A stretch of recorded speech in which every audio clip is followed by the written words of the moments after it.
Tsaka guys, gusto nyo to bilhin? Ito siya o balisong. Ganto itsura niya. May malaki din.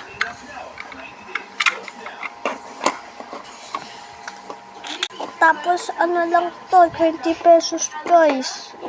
Bilhin nyo na to sa akin. Sabihin nyo sa akin yung location nyo.